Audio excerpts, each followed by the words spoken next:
Have you ever met a character who just feels real? Not because of what they do in the story, but because you can almost sense everything they have lived before the story even begins. That's the power of backstory. Hi, I'm Andrea from Bibisco, the novel writing software downloaded by over 200,000 writers around the world to plan, structure and bring their stories to life. And today we are talking about one of my favorite storytelling techniques, how to use backstory to make your characters deeper, your plots richer and your readers completely hooked. By the end of this video, you will see that backstory isn't just about what happened before, it's about why your story matters now. So let's start with the basics. What exactly is backstory? In simple terms, it's everything that happened before page 1. The experiences, fears and choices that made your characters who they are. But here's the thing. Backstory isn't just history, it's emotion. It's the reason your hero reacts the way they do. It's the wound behind their strength, the secret behind their silence. Maybe your protagonist has trouble trusting people because of a betrayal years ago. Maybe your villain wants control because they once lost everything. When readers understand that past, they stop judging your characters and start caring about them. That's what backstory really does. It builds empathy. Without backstory, characters can feel flat, like actors reading lines. But when you know where they come from, suddenly everything makes sense. Think about Severus Snape in Harry Potter. For years we think he's just cruel and cold, until his backstory changes everything. Suddenly every action, every word, every sacrifice has weight. Or take Batman in The Dark Knight. He's not fighting crime just because he wants justice. He's fighting grief, guilt and the pain of losing his parents. That's what makes him human. That's what makes us feel.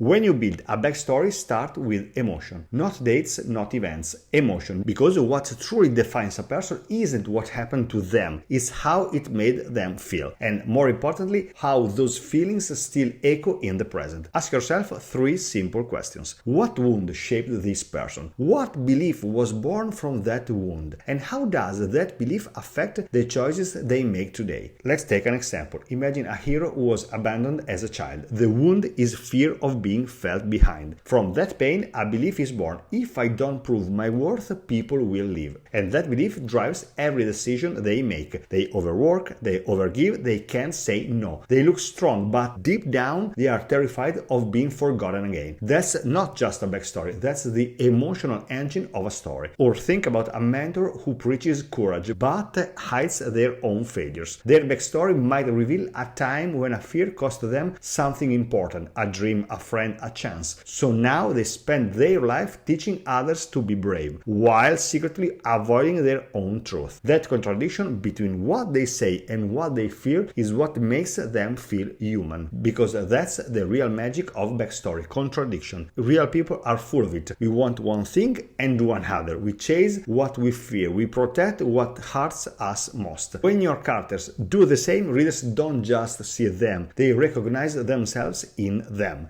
And here's something many writers forget. Backstory isn't always about pain. It's also about joy, of connection, of moments that gave your character hope. The love that taught them to trust. The friend who believed in them when no one else did. The summer that felt endless before everything changed. Those bright moments matter just as much as the dark ones, because they remind us what your character is fighting for, not just what they are fighting against. A story built only on trauma feels heavy. A story built on both trauma and tenderness feels true. And if you are already thinking about your own characters, maybe imagining what happened to them before page 1, that's your creativity waking up. So before it slips away, give this video a like and hit subscribe. That way you'll keep getting ideas like this every week, and you will help other writers discover them too.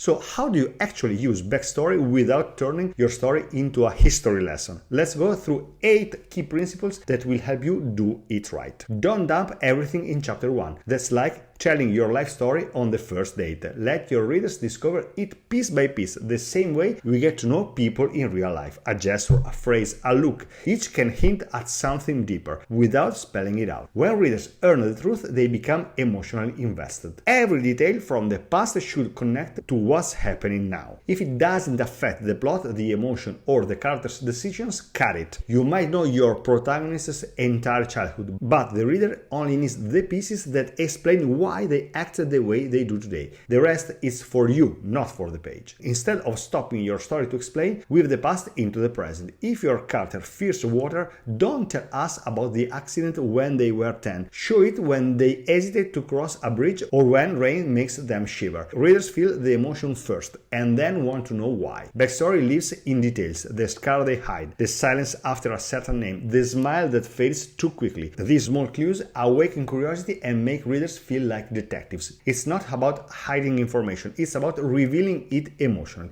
not literally. Resist the urge to explain everything. Leave a few unanswered questions. It keeps readers turning pages. When they have to fill in the blanks, they become part of the story. And when the truth finally comes out, it feels earned and powerful. If your readers start feeling like they are reading your character's resume or a Wikipedia entry, it's time to stop. Backstory should enrich, not overwhelm. Your character's past should always align with how they act and think in the present. If the backstory contradicts the person we see on the page, readers lose trust. Remember, people change, but not without reason. Let the past explain that evolution. Backstory isn't a one-time reveal, it's a shadow your character carries everywhere. It colors their choices, their humor, their fears. The best backstories aren't told once, they echo quietly in every scene.